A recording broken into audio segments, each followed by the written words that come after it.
Bom, pois saiba que o seu candidato a presidente, pré-candidato, perdão, Renan Santos, ele é... Quem disse que ele é meu pré-candidato? Não entendi. Também. Eu sou um jornalista completamente isento, cara. Bom, veja o que ele Mas pensa ele é bom, mas é bom. Esse candidato rapaz é é Eu bom. ouvi falar que ele é bom também. Pré-candidato é bom.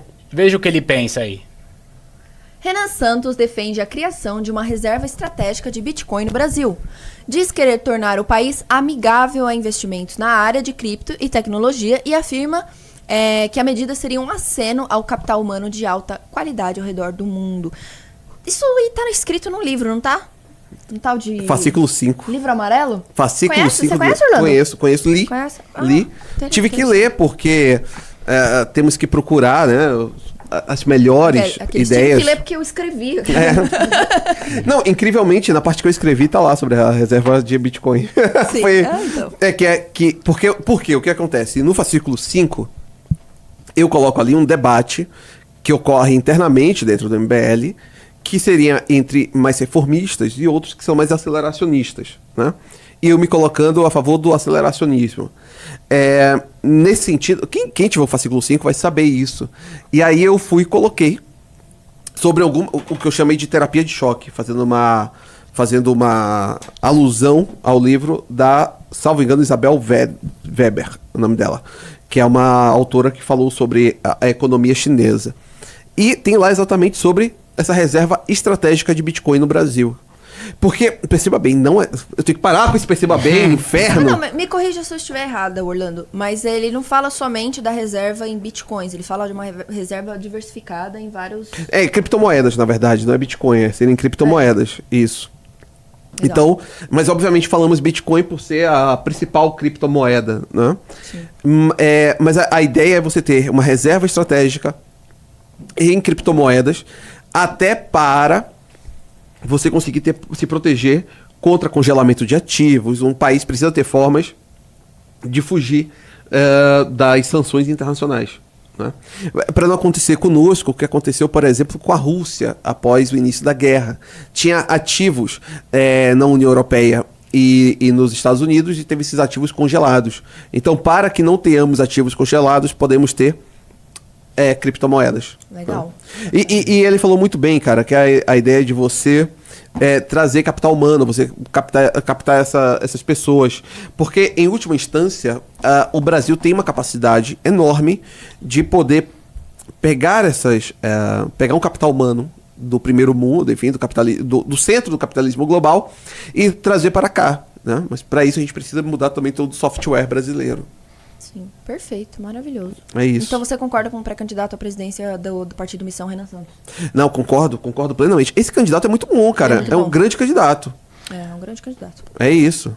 Bom, vou jogar uma pergunta aí para vocês. Diga. Como o Bitcoin ele é muito descentralizado, ele poderia minar de alguma forma o controle que o Banco Central tem sobre a moeda brasileira?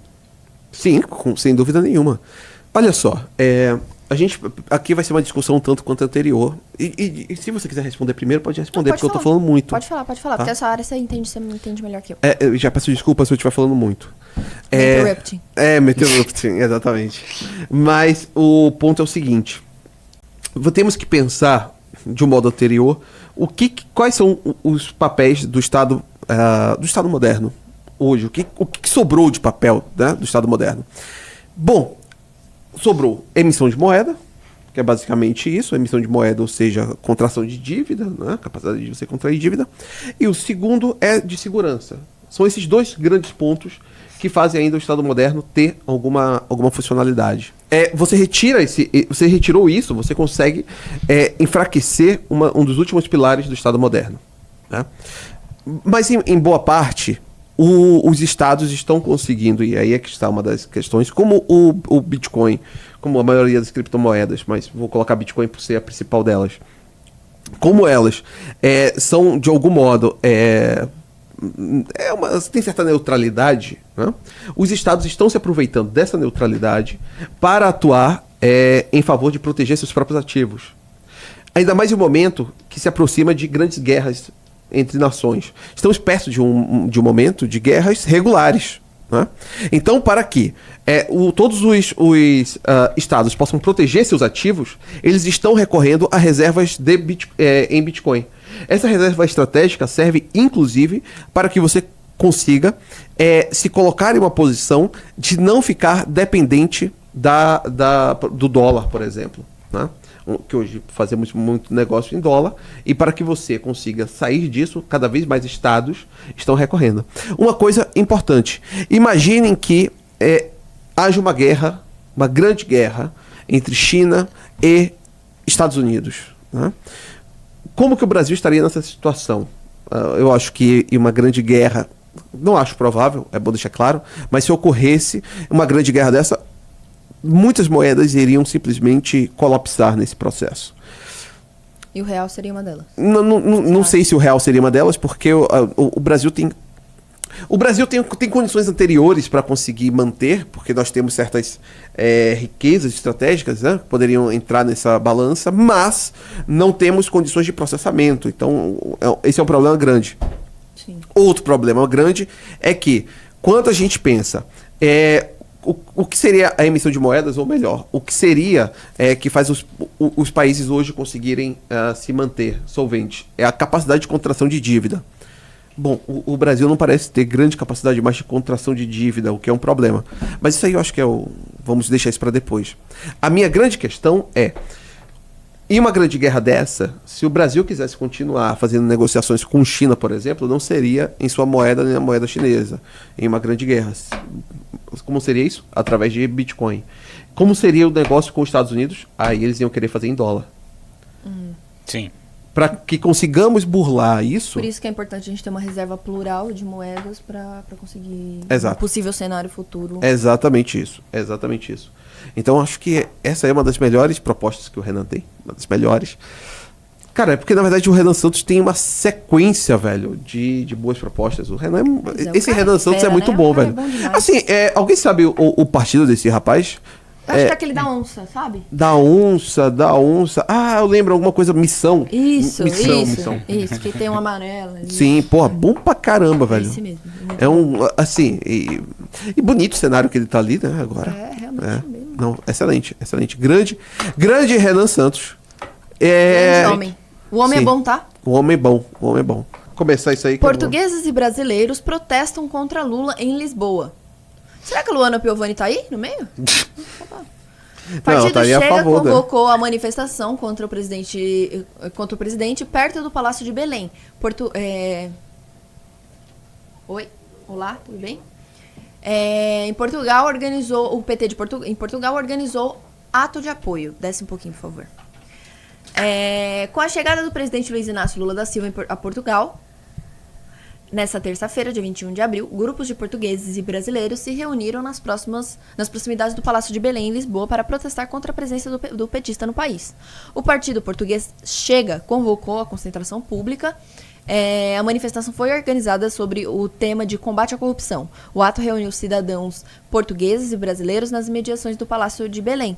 Em contrapartida, o núcleo do PT em Lisboa mobilizou simpatizantes para o encontro em apoio ao presidente, também ao redor do mesmo local. Ambos os atos reuniram cerca de 300 pessoas em seu momento de maior público. 300 cada? Ambos os atos reuniram cerca de 300 pessoas. 300 cada ou isso. Juntos? Acho que ali são os dois juntos. Ah, tá. A mobilização foi motivada pela oposição à recepção oficial do presidente brasileiro em território português.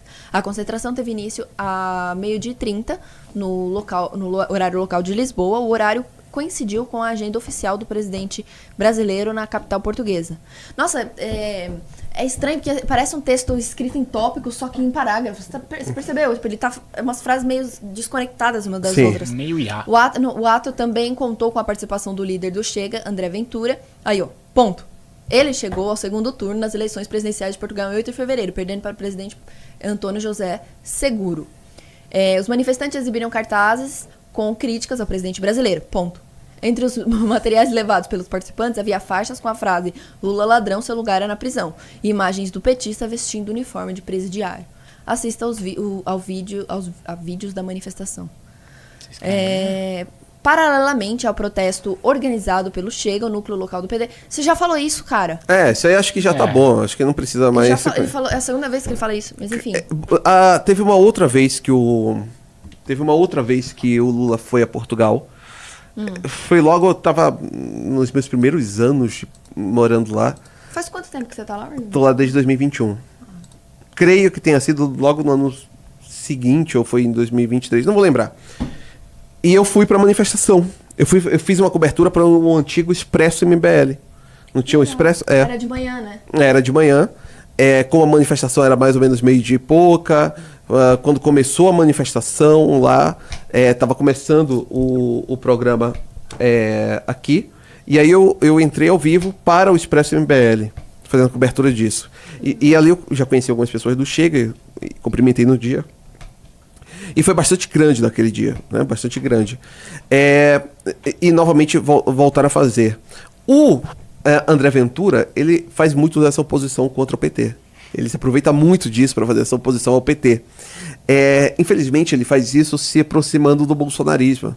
O que eu nem posso falar que é um problema em si, porque eu entendo que olham para a direita brasileira ainda monopolizada pelo bolsonarismo, e ele é um amigo pessoal da família Bolsonaro, né? Mas fizeram essa manifestação e ele aproveita para capitalizar muito voto de brasileiro, através desse antagonismo a Luiz Inácio Lula da Silva. Caramba.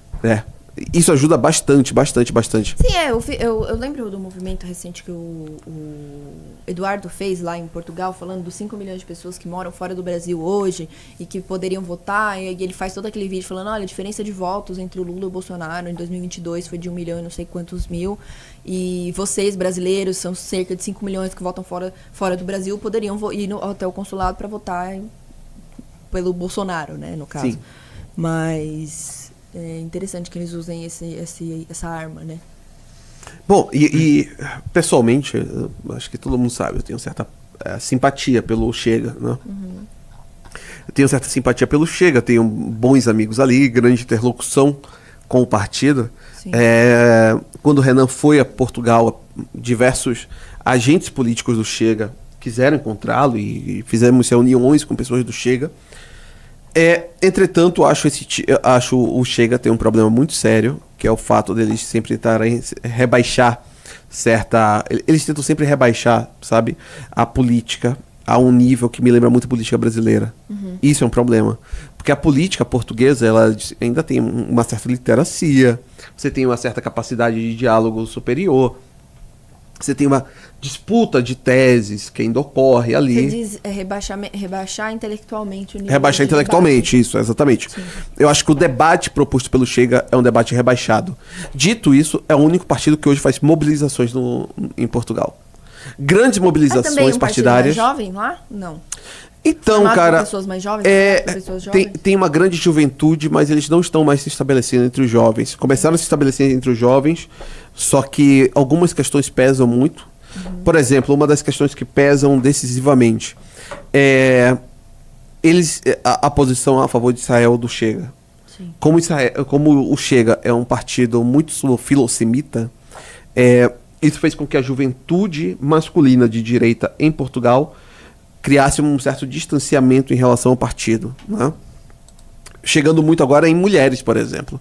É um partido em que mulheres jovens, não de esquerda, estão chegando muito, muito perto, né? Mas é isso, basicamente é isso. Fala, meus queridos, aqui quem fala é o Alan do canal Inevitável Cortes, e no meu segundo mês postando cortes aqui no YouTube de figuras do Partido Missão e do MBL, eu faturei cerca de 25 mil reais, ou um pouquinho mais de 4 mil dólares. E se você tem interesse em estar criando o seu próprio canal de cortes, eu preparei um treinamento 100% focado, mostrando o passo a passo para você estar conseguindo fazer seus cortes de figuras do Partido Missão e do MBL. Para acessar o treinamento é só clicar no primeiro link da descrição ou ler o QR Code que tá aparecendo aqui no meio da tela agora. E se você gostou desse vídeo, não se esqueça de deixar o like e se inscrever no canal. Te vejo no próximo vídeo.